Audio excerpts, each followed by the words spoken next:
Olá, queridos, a paz do Senhor Jesus. Hoje nós estamos aqui para poder falar um pouquinho da nossa lição de número 9 desse trimestre. Quem é o Espírito Santo? Nós estamos na aula de professores, ali no Tempo 7, tem sido uma bênção ali aquele estudo, tá? Quero já convidá-lo para estar participando conosco lá, tem sido uma bênção. Hoje, lição de número 9, quem é o Espírito Santo? Nós estaremos compartilhando a parte bíblica que está descrita em João capítulo 14, versículos 16 e 17 e também o 26, e João 16, versículos 7 ao 14. Eu também gostaria de contextualizar com esse tema da nossa lição o capítulo 13 do Evangelho de João também. Tá bem? A nossa verdade prática na nossa lição, ela nos diz assim: é necessário conhecer a verdadeira identidade do Espírito Santo à luz da Bíblia para então poder defendê-la, né? Se nós não entendermos quem é o Espírito Santo, dificilmente a gente conseguirá entender ou explicar, né, isso para os nossos alunos. Então eu te pergunto, quem é o Espírito Santo? Quem que nós entendemos ser o Espírito Santo? Nós cremos, né, esse é o nosso credo, o Espírito Santo ele é a terceira pessoa da Trindade, tá? Nessa lição nós apresentaremos o Espírito Santo de acordo com o que está descrito na Palavra de Deus, com o que está revelado na Palavra de Deus. Nós falaremos sobre a sua deidade, sobre os seus atributos e sobre a obra também do Espírito Santo.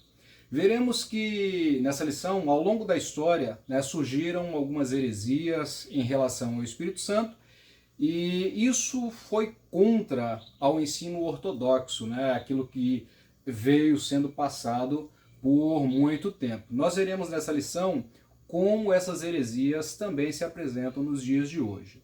Mas afinal, quem é o Espírito Santo? Eu não sei se você já parou para se perguntar quem é o Espírito Santo. Nós entendemos que o Espírito Santo ele é o Consolador, ele foi aquele prometido por Cristo nas Escrituras, ele é o Auxiliador, aquele que está ao nosso lado, ele é a terceira pessoa da Trindade Santa, ele é coigual, consubstancial com o Pai e com o Filho. Ele é também aquele que convence o homem do pecado, da justiça e do juízo.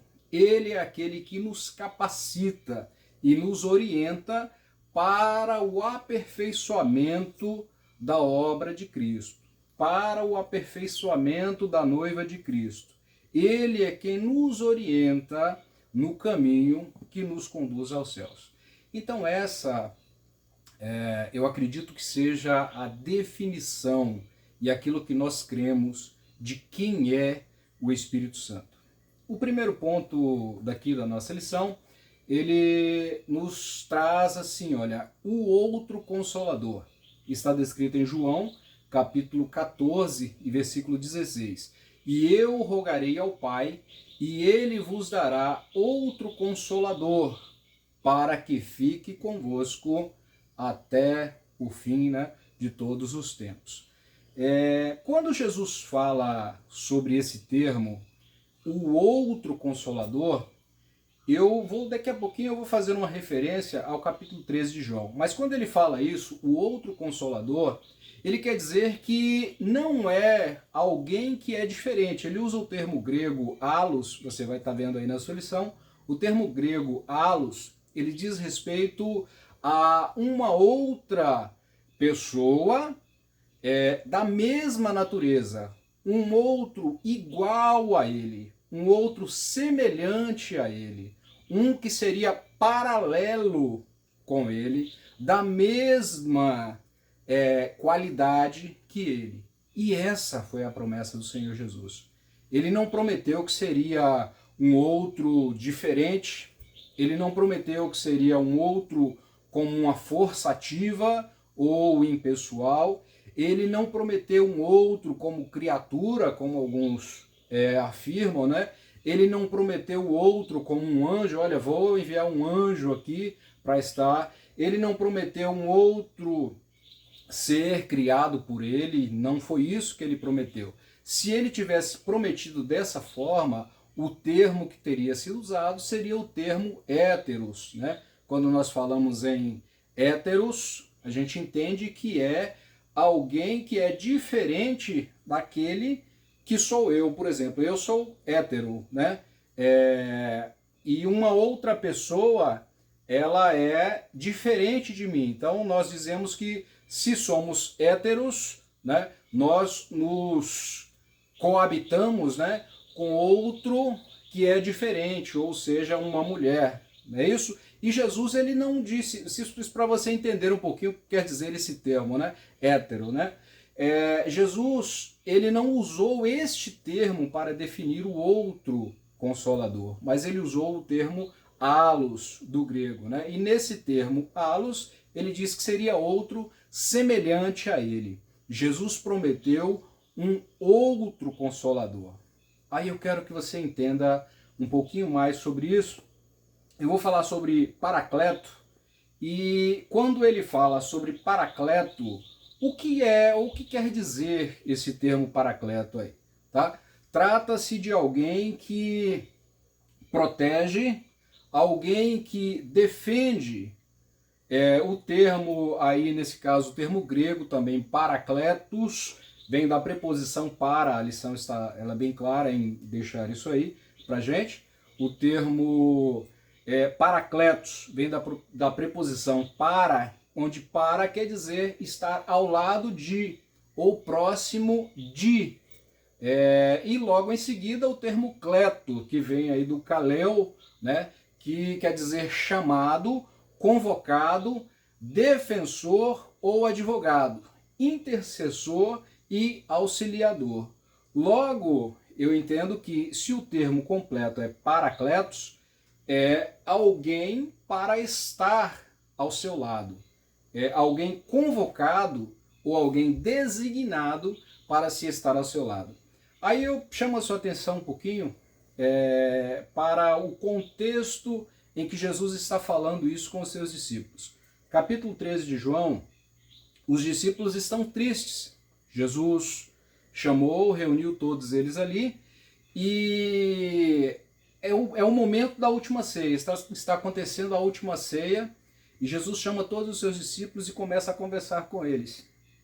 Naquele momento, Jesus já sabe que Judas o há de trair, isso já estava definido, né? Jesus está ali com seus discípulos, dando as últimas instruções, e em um determinado momento, ele está assim angustiado e falando com os discípulos, e Judas está ali à mesa. Judas o há de trair, né?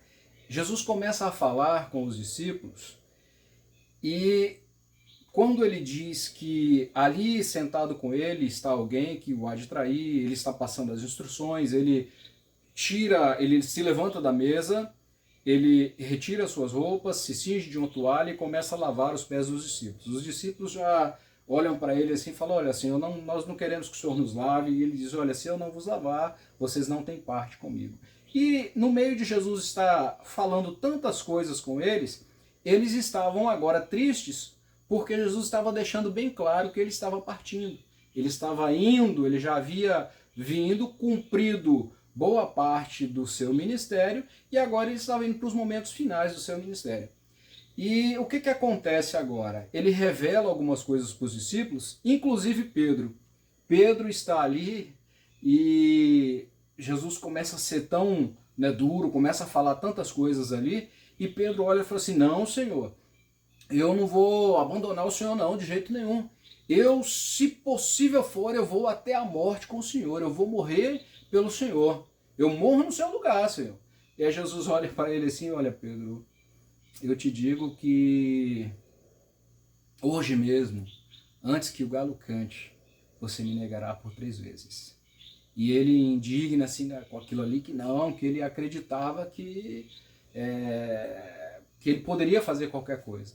Mas Jesus, ele estava ali consciente de toda a obra que ele havia sido designado para fazer.